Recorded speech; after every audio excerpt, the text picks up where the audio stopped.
그러니까 이재명 대표가 이런 말을 했죠. 2심 하고 나서 3심까지 가려면 최소한 얼마 이상이 걸리기 때문에 대선 전에는 절대 되지 않는다. 그거 어떻게 보셨어요? 아니 이재명 대표는 꼭 안 물어보는데 얘기를 해요. 그렇잖아요. 아니 그리고 항상 뭐 가정을 물어보면 왜 가정 일어나지도 않는 일을 가지고 왜 이런 걸 물어보나요? 라고 또 문제제기를 하거든요. 아니 그런데 누가 물어봤습니까? 아니 그냥 재판은 그 일정대로 가면 되는 거고 아니 본인이 오히려 그렇게 뭐 검찰에 의해서 윤석열 정권에 의해서 핍박을 받았다고 하면 빨리빨리 진행을 해서 무죄 받고 당당하게 가면 훨씬 본인이 대통령 당선 확률이 높을 거 아닙니까? 그런데 갑자기 그 전제를 충족을 못 시키잖아요. 예, 무죄 받고가 안 되잖아요. 그렇기 때문에 대법원 전에 대신 판결 나기 전에 어떻게든지 나가고 그리고 나는 2심에 걱정 안 한다. 그 얘기는 다 이미 선언을 했지 않습니까? 그리고 물어도 안 본 그것까지 얘기했지 않습니까? 헌법 2심도 걱정 안 하는 양반이 84조까지 3심 선고가 시간 안에 절대 못 나온다는 이야기를 왜 합니까? 내가 그러니까. 보기에는 누구보다도 본인의 재판 결과에 대해서 유죄 확신을 가지고 있는 사람이 이재명 본인입니다. 그렇지 그렇죠. 않고서야 본인이 정말 무죄라고 믿는다면 1초라도 빨리 재판해달라고 지금 날마다 1인 시위라도 해야 될 판이에요. 근데 2심, 3심 절대 시간 안에 안 나와 이야기를 하는 그 순간 난 유죄다를 광고하고 다니는 그렇죠. 거잖아요. 도둑이 제발저리잖아요. 네. 그게. 이런 이야기입니다. 그러니까 그 2심 판결이 끝나고 나면, 그러니까 2월, 3월 둘째 주에서 셋째 주 사이에 3월 10 며칠 정도에 2심 판결이 날 거예요. 검찰은 여전히 이인영을 구형할 거고 이재명은 무죄를 주장하겠고 예상 판결은 아마도 1심하고 비슷하게 나올 가능성 높다고 봅니다. 이건 그냥 통상적으로 예상을 해보는 겁니다. 그런 경우에 그 다음은 어떻게 되는 거냐면 상고이유서를, 그러니까 2심 판결 이후에 피고나 검사는 7일 이내에 상고장을 먼저 제출합니다. 상고장을 제출하면 그러고 나서 20일 이내에 상고이유서를 제출을 또 합니다. 그러고 나면 항소심 법원에 기록 송부, 항소심 법원이 이제 대법원으로 기록 송부를 합니다. 이것도 절차가 필요한데 그렇죠. 시간이 걸린다고 예. 하자면 요즘은 이메일 한 번이면 됩니다. 바로 전화 한 통화 이메일 하면 이거 다 할 수 있습니다. 그리고 상고이유서 20일 이내라고 그러는데 이것도 맘만 먹으면 이 20일이 뭡니까? 바로 며칠이면 할 수 있습니다. 뭐 변호사도 훌륭한 사람도 많을 텐데. 그러고 나면 대법원이 이제 사건 접수가 되고 나서 이 상고가 적법한지를 따져보고 나서 재판부를 배당하고 주심 재판관을 지정하고 이게 전원으로 할 건지, 원래 이건 전원 재판부가 할 일은 아닌데 이런 짜실짜실한 거는. 근데 이제 워낙 대단하신 분이다 보니까 뭐 어떻게 될지 모르죠. 그렇게 해서 비로소 그 절차가 끝나고 나서 심리를 개시합니다. 이게 최소한 한 달은 넘게 걸린다더라라고 이재명이 굳이 사람들 앞에서 강조를 한 거죠. 왜? 이재명한테 제일 무서운 건 지금 사표 심리, 사표 방지 심리 유권자에. 이재명한테 표 던지면 허공에 던지는 것과 똑같을 수 있다. 이게 제일 무서운 거잖아요. 그 심리가 발동하지 않도록 그런 거죠. 근데 정말 비루한 거죠. 난 무죄니까 걱정하지 마세요. 한마디만 될 걸 이렇게 길게 설명해야 되잖아요. 안타깝습니다. 그러니까 나는 죄가 없습니다. 이 얘기를 하면 허위사실 공표로 민주파출소에 아마 신고될까봐 거기 보면 무슨 철창소도 뭐 만들어 놓고 했다고 하던데 그게 걱정이 되었는지 차마 그런 얘기는 못 하는 것 같습니다. 대법원이 이렇게 여기서 이제 포인트가 대법원인데 2심 재판이 나오고 나서 대법원이 의지만 있으면 아까 말했듯이 무슨 검찰이건 이재명 측이건 항소이유서, 항소장, 뭐 서류 송부정 절차 이런 거 다 시간 땡기려고 마음만 먹으면 할 수 있다고 그랬잖아요. 그러면 대법원이 대승적으로 먼저 요청을 하는 겁니다. 대통령 선거를 앞두고 주요한 후보가 될 수 있는 분의 재판이기 때문에 최대한 신속하고 엄밀하게 대법원도 심혈을 기울여서 재판에 임할 테니 검찰 측과 그 피고 측도 최대한 빨리 절차가 될 수 있도록 협조해 주라라고 먼저 선언을 해야 된다고 생각합니다. 그렇죠. 또 선거법의 특수성이라는 게 있지 않습니까? 예, 다른 재판도 아니고 이건 선거법입니다. 그래서 또 대법원이 연초에 광고를 또 근사하게 했지 않습니까? 곧바로 똑바로 했기 때문에 대법원의 그 현명한 판단을 기다려 봐야겠습니다. 예상을 하기를 무리하게 기일을 빨리 잡지 않을 거다 대법원이. 오해받지 않기 위해서라도 통상적인 절차에 준해서 할 것이다라고 예상하는 사람들이 많던데 저는 그렇지 않다고 보는 거예요. 오히려 대법원이 가장 빨리 내려주는 게 가장 나라를 위한 길이기도 하고 이재명을 위한 길이기도 하니까 최대한 빨리 내리겠다. 빠르되 정확하게 내리는 거고 그 절차에 검찰 측과 이재명 측에 협조를 요청한다. 기꺼이 그래주실 거라고 믿는다라고 먼저 대법원이 선언을 해야 한다고 생각합니다. 맞아요. 저도 거기 공감하는 게 진짜 이거를 해결하지 않고 정말 갔을 때 어떤 상황이 됐을 때 나중에 정말 자기들이 그때 판결을 해야 된다고 생각하면 더 훨씬 더 부담스럽잖아요. 그럼요. 네. 그래서 근데 더 무서운 거 있는 거 아세요? 무서워요. 이게 끝이 아니라는 게 더 무서운 일입니다. 아직 남아 있는 재판이 4종류 내지 5종류가 더 있습니다. 이재명이 살아가는 인생 동안 네. 앞으로 재판은 대통령이 되건 안 되건 재판이 계속 따라다닐 겁니다. 대장동 재판은 길면 10년 갈 거고 네. 10년이 더 갈 수도 있죠. 지금의 추세라면 10년 갈 것 같은데. 야, 법카 재판, 대북 송금 재판 이런 것들이 절대 만만한 재판들이 아니에요. 또 생길 수도 있고.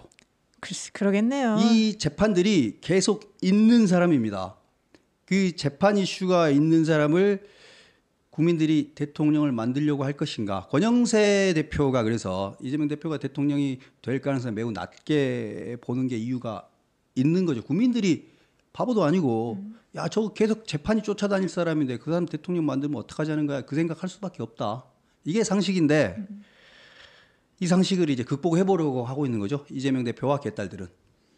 아니 뭐 상식이 이미 파괴된 집단이니까 그래서 우리는 상식과 양심과 양식을 지키면서 바른 길로 가도록 하겠습니다. 그래서 내일 마지막 그 결심 공판이 어떨까, 또 이재명 피고인이 어떤 최후 진술을 할까, 기대까지는 아니고요. 네, 그렇게 하겠습니다. 참고로 그 경기도지사 할 때 그때 최후 진술 이재명의 최후 진술 중에서 저 신용불량자 됩니다. 유죄 때리면 네. 이런 말을 했다고 합니다. 그게 가장 큰 거죠. 본인한테. 야, 그 경기도나 나라 걱정을 하는 게 아니라 이재명이 본인이 개털됩니다. 그 소리가 과연 최후 변론에서 본인의 최종 진술에서 해야 되는 말이었을까? 장덕천 변호사가 이제 개탄을 하던데 내일 한번 봐야죠. 내일 최후 진술은 뭐라고 말하는지 한번 보겠습니다. 그리고 또 오늘 헌법재판소가 이걸 결정했네요. 최상목 권한대행이 마은혁 헌법재판관 그 후보자 임명 보류한 거에 대한 권한쟁의 심판을 선고하겠다. 이번 주 목요일에 드디어 날을 잡았습니다. 따라랑 드디어 청첩장을 찍었네요.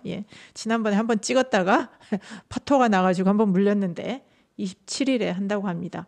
근데 우리 누구죠? 한덕수 국무총리가 더 일찍 탄핵 당하지 않았습니까? 그렇죠. 근데 순서가 좀 바뀐 것 같네요. 이건 이제 권한쟁의. 그러니까 마은혁을 임명해라라는 거에 대한 심판만 해주는 거죠.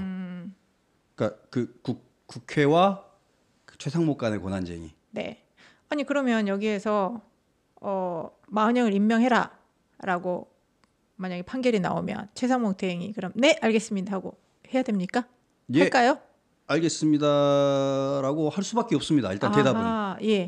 일단 대답은 알겠습니다 하고 그러고도 이제 법률 검토가 필요하니까 한 1-2주 시간을 끌다 보면 바로 한덕수 대행에 대한 그 선고가 날 겁니다. 그러면 아마 복귀가 되는 거죠. 한덕수 대행이 복귀가 되면 부활하시나요? 한번 한덕수 대행이 부활하면 그렇죠. 그리고 최상목 대행은 이제 해방되는 거고.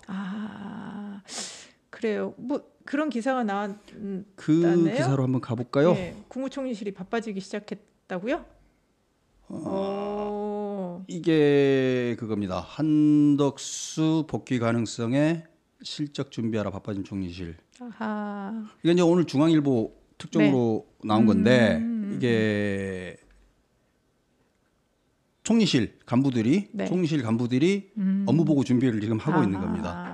한 총리 복귀 가능성을 배제할 수 없는 상황에서 대비는 필요하지 않겠느냐 해가지고 복귀에 대한 준비를 하고 있고 아마 총리실이 아무 정보도 없이 아무 근거도 없이 이렇게 가지는 않아요. 그러니까 뭔가 정보도 있고 근거가 있기 때문에 이런 준비를 할 겁니다.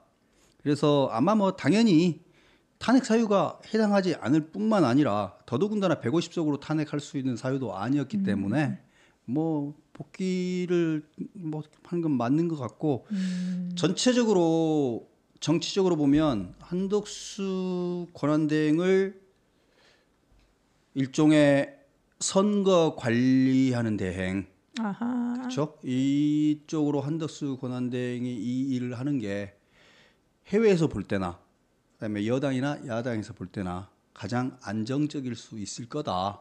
이제 큰 컨트롤은 총리가 해본 거하고 부총리는 경제 분야만 다룬 거니까 다르잖아요. 네, 네. 그래서 이제 한덕수 총리 정도가 돼야 국가 전체의 그런 선거도 컨트롤할 수 있다라는 아마 그런 생각할 수 있습니다. 그래서 뭐 여기에 대해서는 여야나 헌법재판소까지 다 동의를 하지 않을까 싶고, 근데 문제는 이제 한덕수 총리가 복귀를 하게 됐을 경우 최상목이 임명한 그 누구죠? 조한창 정계선인가요? 네. 이 두 명은 어떻게 해야 되느냐? 이 문제가 약간 그 마이너한 이슈로 있을 수 있는데 이것도 뭐 다수설 소수설이 있는지는 모르겠습니다만, 네네. 근데 어찌됐건 적법한 절차에 의해서 이루어진 임명이라면 그걸 다시 물러야 될 이유는 별로 없는 거 아닌가라는 생각은 들어요. 그리고 뭐 그걸 다시 물러야 될 이유도 별로 없어 보이고. 그래서 일단 그러니까 마흔여 헌법재판관의 권한쟁의 그 심판이 그래서 최상목 대행 그러니까 마흔여 재판관 임명해야 된다라고 결론이 나더라도 안 하고 가면 그거를 나중에 예. 그 한덕수 총리가 알아서 하시겠죠. 하겠고요. 설사 그러면 임명을 한다고 하더라도 예. 이번에 윤석열 대통령 탄핵 심판에는 참여를 못 한다는 거 아닙니까? 예. 못하게 해야 되고 아예 규정이 그렇게 돼 있다고 돼 있더라고요. 변론에 한 번도 참여하지 않은 헌법재판관은 그러니까 이슈 자체를 예. 없애기 위해서라도 대통령에 대한 탄핵 심판이 끝날 때까지 임명을 안 하면 되는 거죠. 네. 이게 어느 정도 공감대가 있을 것 같은데요, 이거는. 그래서 이제 9인 헌재 체제가에서 지금 이제 8인이 네, 이제 하는 거죠. 그리고 그러니까 대통령 탄핵 심판이라는 게 참 무거운 게 국회에서도 탄핵 소추를 의결할 때 3분의 1하는 진짜 어떻게 보면 그 국민의 다수죠. 과반 이상인 3분의 2가 찬성해야 된다는 의미이기 때문에 200석으로 소추를 국회에서 의결을 해야 되는 거고요. 이 탄핵도 9명 중에 결국 이제 3분의 2 이상이 찬성해야만이 탄핵을 할 수 있다라는 규정 이제 우리가 이제 6명 이상이 6명 찬성을 해야 아예 숫자로 6명을 못을 박아놨습니다. 예, 그런 거죠. 딱 네. 봤는데